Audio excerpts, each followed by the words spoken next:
Assalamualaikum warahmatullahi wabarakatuh.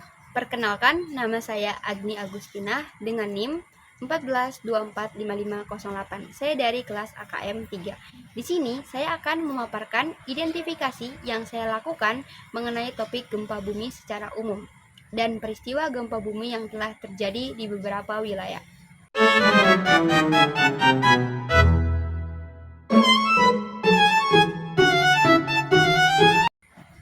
Gempa bumi adalah getaran atau guncangan di permukaan bumi akibat pelepasan energi secara tiba-tiba dari dalam bumi.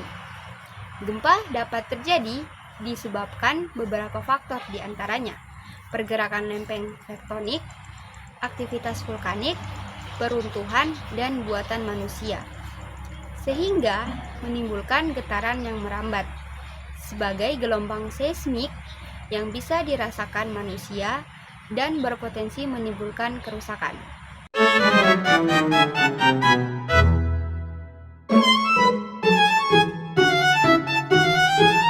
Yang pertama, identifikasi potensi bahaya.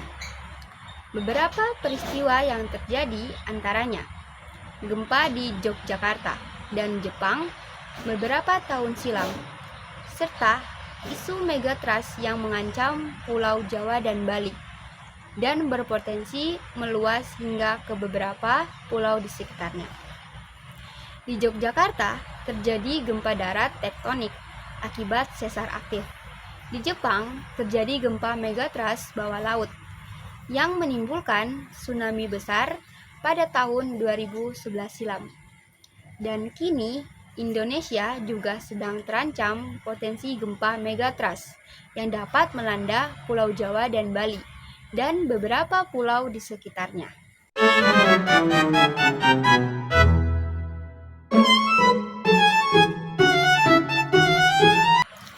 Selanjutnya ada penilaian risiko. Yogyakarta 2006 berisiko menengah ke atas dengan banyaknya rumah-rumah tradisional masyarakat Yogyakarta yang mulai rapuh dimakan usia, serta kepadatan penduduk yang tinggi, khususnya di wilayah Bantul, Yogyakarta. Jepang 2011 menimbulkan risiko sangat tinggi dikarenakan padatnya penduduk Jepang, banyaknya bangunan-bangunan industri dan PLTN di dekat pesisir pantai yang ada di Jepang. Sedangkan untuk ancaman gempa megatrust yang mengancam Pulau Jawa, Bali beresiko sangat tinggi dikarenakan banyak daerah padat penduduk, jalur pariwisata, keterbatasan. Oke, makasih ya. Berisiko sangat tinggi dikarenakan banyak daerah padat penduduk, jalur pariwisata, keterbatasan jalur evakuasi, dan rendahnya kesiapan masyarakat.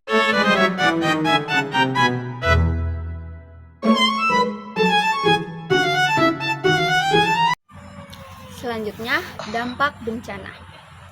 Lebih dari 6.000 korban jiwa, ribuan rumah yang roboh, serta banyaknya fasilitas publik hancur, membutuhkan pemulihan waktu yang lama akibat gempa Yogyakarta 2006 silam, yang hingga saat ini masih membekas di ingatan para warga Yogyakarta, terkhusus di wilayah Bantul dan Klaten.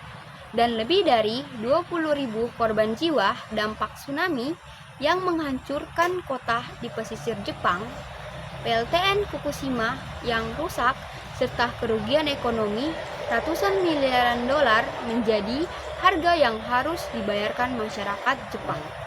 Untuk potensi gempa megatrust yang mengancam Pulau Sumatera, Jawa, dan Bali dapat menimbulkan korban massal, hancurnya infrastruktur pesisir, dan dampak ekonomi serta dampak sosial yang luas.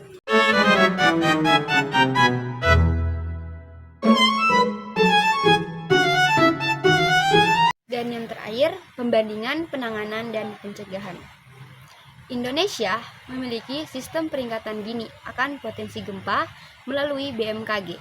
Akan tetapi masih terbatas dan jangkauan yang belum merata. Banyak bangunan tidak memenuhi standar tahan gempa.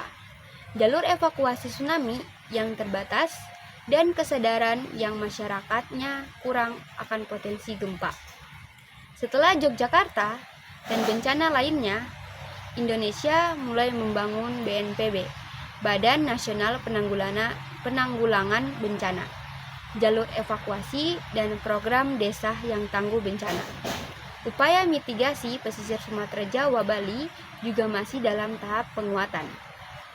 Sedangkan di Jepang, teknologi peringatan dini tsunami dan gempa sangat cepat. Bangunan dengan standar tahan gempa, edukasi dan simulasi rutin, manajemen bencana, serta koordinasi dan kesiapsiagaan yang melekat pada masyarakat Jepang. Pemaparan dari saya, terima kasih telah mendengarkan sampai akhir. Saya akhiri. Assalamualaikum warahmatullahi wabarakatuh.